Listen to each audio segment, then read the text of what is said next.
Bonjour à tous, c'est Alexandre. Alors aujourd'hui, on va voir qu'est-ce qui peut donner de la crédibilité aux civilisations perdues, comme l'Atlantide ou la Lémurie. Alors déjà, dans ce premier temps, au niveau de la Lémurie, où est-ce que ça se situe? Ça se situerait en dessous de l'Inde, et ça lierait enfin, l'ancien continent qui existait, qui était à flot il y a quelques millénaires, et ça allait jusqu'à Madagascar et jusqu'à l'Australie. Donc en fait, ça faisait une grande presqu'île, on va dire, qui allait très très large. Alors ça aurait été englouti, et qu'est-ce qui nous fait croire que c'est encore, enfin, que c'est vraiment le cas?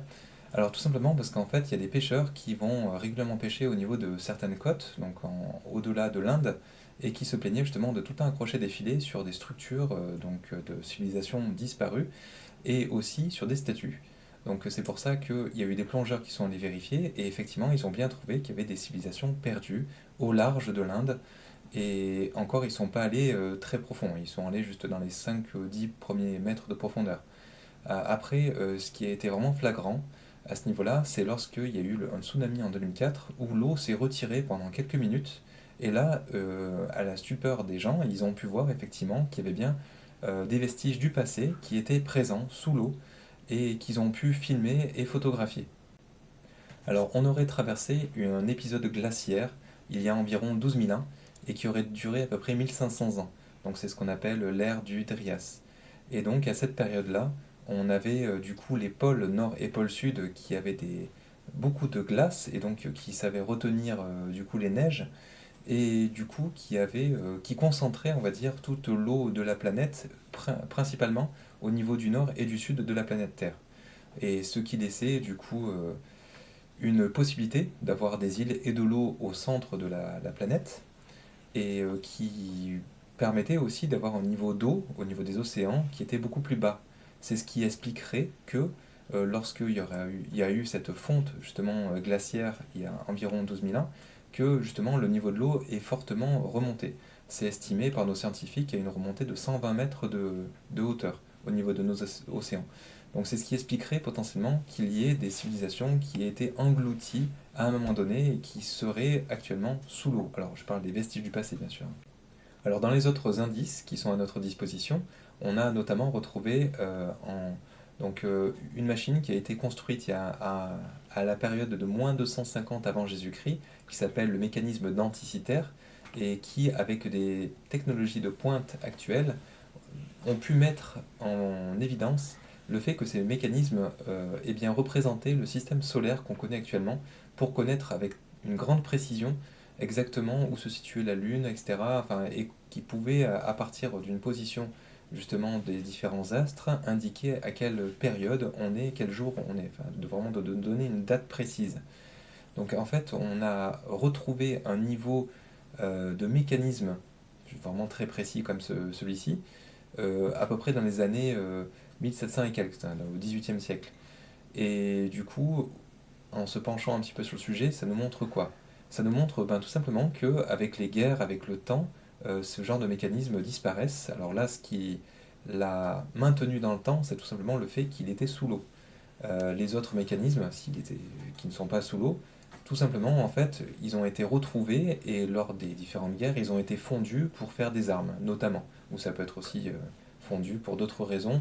Si par exemple les vainqueurs, eh bien, ils ont trouvé des mécanismes qu'ils ne comprenaient pas, qu'ils ne savaient pas reproduire, ou qu'ils ont trouvé des mécanismes qui étaient tout simplement en panne et qu'ils ne savaient pas réparer, eh bien tout simplement ils les faisaient refondre. Donc on a perdu énormément de preuves et de faits du passé au travers justement de toutes ces guerres et de tous ces changements, ces bouleversements qu'on a pu connaître au niveau des différentes ères de civilisation sur Terre. Alors ce mécanisme denticitaire, il pose réellement question. Pourquoi? Parce que ça montre que il y a 250 ans avant Jésus-Christ, ils avaient des connaissances en astrophysique qui étaient très poussées et très avancées, qu'on n'a que depuis récemment, on va dire que depuis quelques décennies maintenant dans la civilisation qu'on connaît. Donc il y avait un niveau de compréhension du fait que c'était pas la Terre, enfin, tout ne tournait pas autour de la Terre, mais que c'était la Terre qui tournait autour du Soleil notamment. Et donc on voit bien que en 1600, par exemple, lors du procès de Galilée, qui a été puni et qui est parti au cachot parce que ben, justement il pensait que c'était plutôt la Terre qui tournait autour du Soleil plutôt que tous les astres qui tournaient autour de la Terre, on voyait bien qu'à une certaine époque, eh bien tout ça il le savait très bien. Donc déjà que les astres pardon, étaient sphériques et qu'ils tournaient les uns autour des autres. Alors que, eh bien, il n'y a pas très longtemps, on ne savait plus tout ça, ça a été perdu. Donc on voit bien qu'il y a des périodes où en fait on a des connaissances et après on les perd. Alors ça peut être au travers des guerres ou au travers de, ça peut être aussi une nation qui prend le dessus sur l'autre, mais qui était plus guerrière que intellectuelle et donc qui va écraser les connaissances de l'autre ou qui va tout simplement les supprimer, un petit peu comme on a pu voir lors de l'épisode de la Seconde Guerre mondiale où il y avait eh bien, le gouvernement, alors je sais pas si on appelle le gouvernement, mais c'était les nazis qui brûlaient tous les livres. Donc ils détruisaient la connaissance, ou en tout cas toute la connaissance qui n'allait pas dans leur sens. Donc on voit bien que quand il y a une notion de pouvoir, il y a une certaine forme de manipulation par la connaissance, et donc ils veulent imposer la connaissance qui les arrange pour pouvoir nous dominer et nous contrôler. Alors après des recherches récentes, on s'est aperçu que justement tous les restes de civilisation qu'on avait, eh bien, ils dataient tous à peu près justement de cette fameuse période qui était environ il y a le début vraiment des nouvelles civilisations et qui arrivait un petit peu partout sur Terre avec justement des similitudes, avec des notions de pyramide, des formes géométriques et des niveaux de précision en termes de taille de pierre et de statues qu'on n'a pas pu retrouver avant très longtemps. Donc c'est pour ça qu'on s'aperçoit aujourd'hui que plus un site est ancien, et plus on va avoir des pierres de taille qui sont taillées très précisément et qui sont en plus des blocs qui ont des poids qui sont démesurés. Ça va de 400 à 800 tonnes par exemple pour certaines pyramides. Et on a vu aussi des monolithes, enfin des blocs qui ont été taillés qui sont encore largement au-dessus. C'était entre 3 et 8000 tonnes. Mais avec les technologies d'aujourd'hui, faut bien comprendre que déjà on ne saurait pas comment déplacer ces blocs-là, parce qu'ils sont beaucoup trop lourds. Et aussi, vu la précision et la finesse qu'ils avaient à l'époque, aujourd'hui ce serait très très très compliqué avec nos outils modernes à reproduire ne serait-ce qu'un seul bloc de ces fameuses pyramides, ou en tout cas ces fameuses constructions qu'on a pu retrouver un peu partout sur la planète Terre. Donc on voit bien que la civilisation serait née donc dans le site de Göbekli Tepe, hein, qui est notamment en Turquie, mais aussi en ancienne Égypte, fait un peu partout, au Cambodge, en Bolivie. Et alors il existe des écritures qui ont été tracées sur un temple en Égypte ancienne, qui était le temple de Edfu. Et qu'est-ce qu'on y apprend? C'est que justement, on retrace un petit peu l'histoire de l'Égypte et de ses origines. Et du coup, ça explique que toutes les connaissances de l'Égypte ancienne sont arrivées d'un coup, non pas par progression, c'est-à-dire qu'ils auraient appris petit à petit, mais plutôt par un héritage, l'héritage d'une civilisation qui serait arrivée de la mer et après que justement leur cité ait été engloutie et qu'elle ait disparu. Et ces êtres qui seraient justement venus de cette cité étaient considérés comme des dieux. Donc c'est ce qui est indiqué justement sur ce temple et qui aurait été repris de certains temples à certains temples dans le temps, justement pour conserver un petit peu cette histoire. Et à un moment donné, il y a quelques millénaires avant Jésus-Christ, on a pu retrouver quelques écrits qu'on a justement pu essayer de conserver comme ceci, qui ont été ensuite repris par un des grands sages de la Grèce antique, qui s'appelait Platon, et qui a pu reporter toutes ses connaissances sur les Atlantes, parce qu'ils appelaient ça les Atlantes, les Grecs, pour les conserver justement dans l'histoire de notre planète. Alors sans savoir exactement où se situait l'Atlantide, bien sûr, mais en tout cas, ça, pour eux, ça crédibilise très fortement cette possibilité. Alors un autre indice qu'on peut avoir, c'est au niveau de ce qu'on appelle le triangle des Bermudes.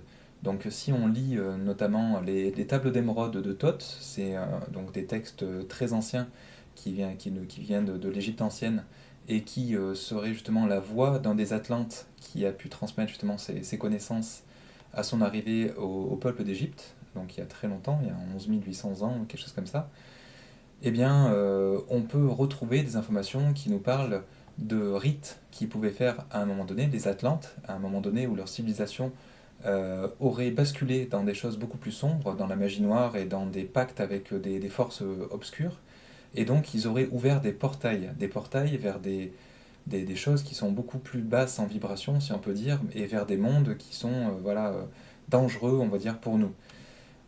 Et donc, c'est une possibilité, bien sûr, une supposition, mais ça pourrait être en tout cas ces fameux portails qui pourraient potentiellement créer des catastrophes au niveau des avions et au niveau des bateaux, etc. Parce que ça peut potentiellement dérégler certaines choses au niveau des capteurs qu'ils peuvent avoir, mais ça pourrait aussi potentiellement les absorber aussi complètement. Parce que ce qui nous a expliqué dans ces textes, c'est que justement, de temps en temps, ces portails s'ouvrent et du coup, c'est un portail entre deux mondes, quelque part. Donc on ne retrouverait plus aucune trace de ceux qui sont passés par là. C'est là où c'est un peu compliqué à comprendre. Mais du coup, on a bien vu qu'en 1945, il y a toute une escadrille donc de l'Air Force, alors je sais pas comment ils s'appellent ça, mais c'était l'armée de l'air américaine qui a disparu d'un coup, sans laisser de traces, et justement dans le triangle des Bermudes. Et après, il y a un avion qui a essayé de venir les secourir, il a disparu aussi. Il y a des bateaux pareils hein, qui étaient énormes qui ont disparu sans même. Parce qu'en fait, il faut bien comprendre, hein, s'il y a un problème avec un bateau, ils appellent à l'aide hein, et donc ils indiquent tout de suite qu'il y a un problème pour qu'on vienne les chercher. Or là, ils n'ont même pas eu le temps d'avertir quoi que ce soit. C'était d'un coup, il n'y a plus rien. Il y a une disparition complète d'un équipage, plus le bateau, plus des fois c'est des avions. Et on a même une histoire qui nous a été conté, mais alors ça par contre, je ne sais pas si c'est vrai ou pas, hein, mais qui aurait fait disparaître pendant au moins 40 ans un avion de ligne. Mais cet avion de ligne aurait réapparu donc 40 ans après sur un aéroport et avec tout l'équipage qui était décédé. Alors bon, c'est un peu, peut-être un peu tiré par les cheveux, ça j'aurais du mal à dire, mais en tout cas c'est un fait qui a été confirmé par les autorités. Donc bon, est-ce que il y aurait eu un bond un petit peu dans le temps ou une faille spatio-temporelle à un moment donné par là-bas, mais bon. Euh, En tout cas, on peut s'imaginer beaucoup de choses par rapport à ça. Alors ensuite, on a des personnes qui ont fait des EMI ou NDE, donc des expériences de mort imminente, et qui ont fait un séjour dans ce qu'on appelle l'autre monde, et qui ont reçu comme information ou comme enseignement ou comme rappel, hein, parce que ça peut être des informations qu'elles avaient déjà avant, eh bien que la civilisation atlante existait bien, ou d'autres civilisations anciennes. Notamment, c'était Nicole Dron qui expliquait ça. Donc c'est une célèbre personne qui a écrit plusieurs livres en France et qui expliquait justement son expérience de mort imminente. On a également Edgar Cayce, ou Casey, suivant si c'est prononcé à l'américaine, qui était un célèbre médium fin 19e, début 20e siècle, qui, lorsqu'il était en état d'hypnose, était capable de donner des vérités qui étaient systématiquement vérifiées, même sur le futur, et qui étaient très prises au sérieux même par le gouvernement américain. Lors de la Seconde Guerre mondiale, ils ont écouté ce qu'il leur avait préconisé de faire pour faire en sorte justement que les États-Unis ne se fassent pas envahir par les Allemands à l'époque. Donc c'était quelqu'un de très respecté et on savait très bien que ce qu'il disait c'était juste, enfin tout ce qu'on pouvait bien sûr vérifier. Mais il nous a parlé également bien de la présence d'Atlante et de techniques. Comment est-ce que l'Égypte ancienne a pu monter ses pyramides et aussi de la présence de l'Atlantide. Donc alors lui-même n'y croyait pas quand il est revenu à lui parce que c'était un peu contraire à ses propres croyances.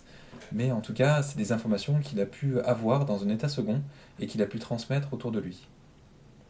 On a également des voyageurs hors du corps qui ont pour certains des, des souvenirs du passé et donc qui peuvent retrouver des informations qui sont en lien avec des vies justement de la période Atlante ou de la Lémurie.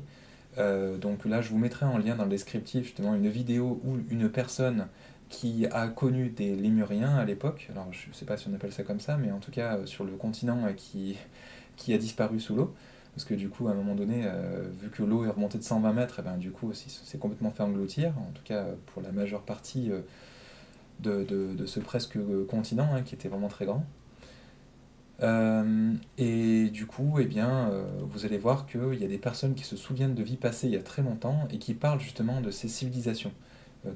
Des guerres entre les Atlantes, la Lémurie, etc. Bon, c'était il y a très longtemps et qui parlent en tout cas du fait, et pour ce point de vue-là, ils en sont sûrs, qu'il y a bien eu des civilisations très anciennes et qui sont très avancées aussi et qui auraient disparu. Donc c'est ce qui nous fait penser que potentiellement les écrits comme les enseignements de Hermès Trismégiste ou Thoth qu'on peut retrouver, eh bien, ont sûrement du sens, ou en tout cas ne viennent pas de nulle part, et qui auraient sûrement un fond de vérité, ou en tout cas que ce serait peut-être même la vérité elle-même, hein. Ça c'est selon les croyances de chacun bien sûr, mais en tout cas ça ne viendrait pas de rien. Euh, donc après on voit bien qu'effectivement on a des niveaux de techniques des choses qui ont été construites dans le passé, qui ont une telle précision qu'aujourd'hui ça nous paraîtrait inconcevable à faire, hein. En fait, à l'époque, on n'était pas censé avoir des instruments qui soient assez durs pour tailler ce type de pierre, mais non seulement c'était taillé, mais il y a une précision qui est vraiment extrême, où aujourd'hui, même le verre qu'on fait, c'est pas assez plat par rapport à ce qu'il faisait avant. Enfin, ils faisaient des choses, peut-être à la main, hein, c'est tout à fait possible, mais ils avaient un taux un niveau de précision qu'on n'arrive plus à égaler aujourd'hui, et avec des techniques qu'on a complètement perdues. Donc aujourd'hui, quand des gens qui sont vraiment de la partie, des tailleurs de pierre, etc., qui essayent d'analyser ça, ils ne comprennent pas comment est-ce qu'on a pu faire à l'époque, et même aujourd'hui ce serait très compliqué, pour arriver à ce résultat.